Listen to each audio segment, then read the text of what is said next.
Good evening, everyone. I am stranded at an airport hotel with the rooftop bar. Worst places to be stranded, all things considered. My flight was canceled, so I'm just enjoying the rooftop bar, enjoying actually a Southern Amber Ale by a local brewery, INTERCOASTAL, in Central Florida. So, but what I thought we might do while I'm sitting there, so I was thinking we'd rank some concert documentaries today. So yeah, join me if you can find a Southern Amber Ale, pour a glass, and let's drink some ale and rank some concert documentaries.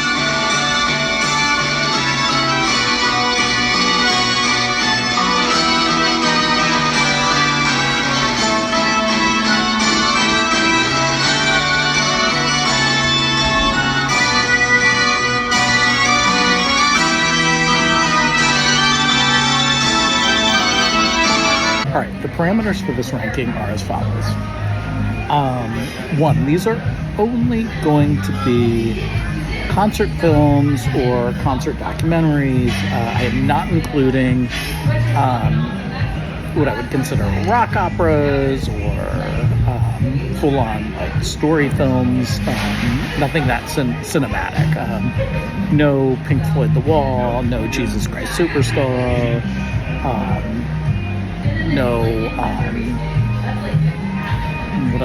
The Who, Tommy, nothing like that. Also, there's some probably great concert documentaries that I haven't seen that probably would make this list, so I'm just gonna put it out there that I've never seen all those Rolling Stones ones, which apparently are amazing. I will say, though, on this list, this top 5 list, there are some documentaries that are hard to find, and I was just lucky enough to catch them at a certain time. I'm not sure if the advent of YouTube, if they're available. I haven't seen them since, or at least one of these, since seeing a screening of it, so all that said, those are the disclaimers. All right, so let's start with number 5. Number 5 is going to be the newest one on this list, and that's going to be Ghost, right here, right now.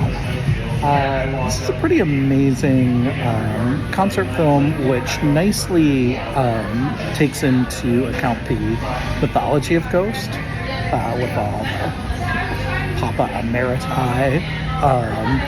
Has a nice message that goes to it. Again, a Ghost, very positive message, kind of crouched in dark satanic vibes.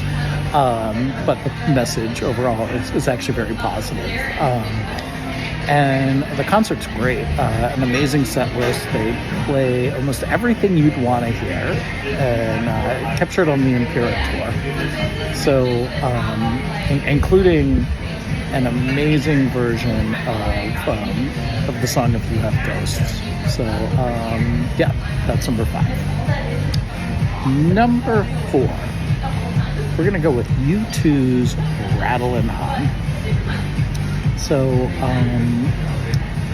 "Rattle and Hum" as an album is not my favorite U2. And if we ever do a U2 ranking, I'm probably not even going to include "Rattle and Hum" because I don't really consider it a studio album. The film, however, is pretty incredible, and it is really nicely done in black and white, which is thematic with the Joshua Tree tour, which is what it represents. Until about the finale of the film, when it all of a sudden turns into color, and you get the best part of the film and the whole reason to watch the film, which is that "Where the Streets Have No Name" scene up until the end, which is all really incredible. I mean, the stuff with them walking around Harlem or going to Graceland is all kind of forgettable, but the actual concert stuff is pretty amazing on this. So, "Rattle and Hum." All right. Number 3 is going to be the Talking Heads Stop Making Sense. I'm not the world's biggest Talking Heads fan. I enjoy the Talking Heads. I pretty much have to be in the mood for the Talking Heads, though. However, this film is done so creatively, how they create the stage set, how they go from, if you haven't seen it, here's a spoiler, it actually starts with just David Byrne on stage with a boombox, and turns into an enormous stage with all sorts of backup singers and all sorts of instrumentation, and it really does that seamlessly. The live versions of some of these songs are better than the studio version. That said, the version of Burning Down the House is absolutely terrible on this, but if you forget about that, everything else is really nice. All right, number 2. We'll go with David Bowie, Ziggy Stardust and the Spiders from Mars. This is an amazing piece of film, and it's amazing that it was able to be captured. It's Bowie playing in '73 at the Hammersmith Odeon. The last time he would play with the Spiders from Mars, and unbeknownst to the band, he broke up the band at the end of the show. It's Bowie at his 70s creepiest. When I was little and I used to see clips of this, it would really freak me out. Bowie was scary then. And the highlight of this is Moon Age Daydream, which is absolutely incredible. Just the whole vibe of it, how dark and gritty it is, and you just feel like you're in a place you're not supposed to be in this concert video. So Ziggy Stardust and the Spiders from Mars. Number 1, hands down, and it's a steep drop from 1 to 2. Isle of Wight Festival.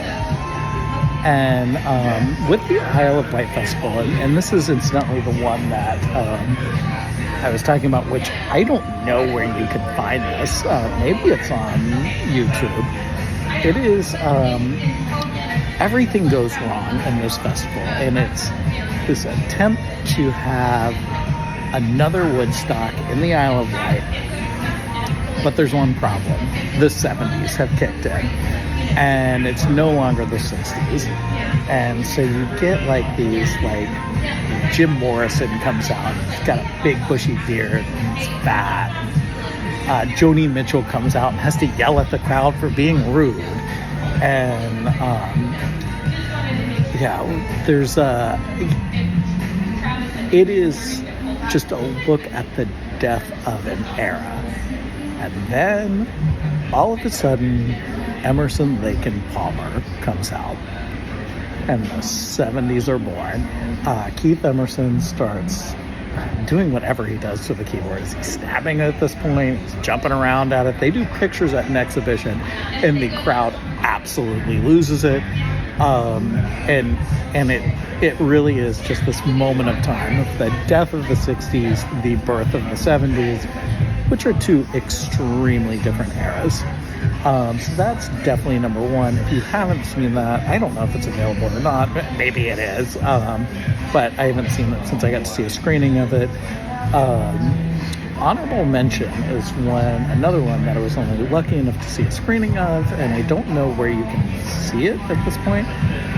It's Cracked Actor, David Bowie, another David Bowie, documents the transition from the Diamond Dogs tour to the Philly Soul tour, Philly Dogs tour.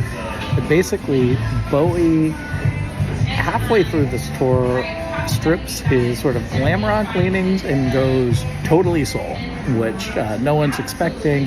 He literally has like the most expensive stage set ever that he just dismantles and just decides he's going to be a soul artist. Bowie is at absolute rock bottom in this. There's definitely scenes in this movie where he is completely stoked out on cocaine. You could You can definitely tell if you watch this that he's gonna need to take a break soon, and he does. All right, so yeah, passing the time. I hope everyone's having a good night, and cheers.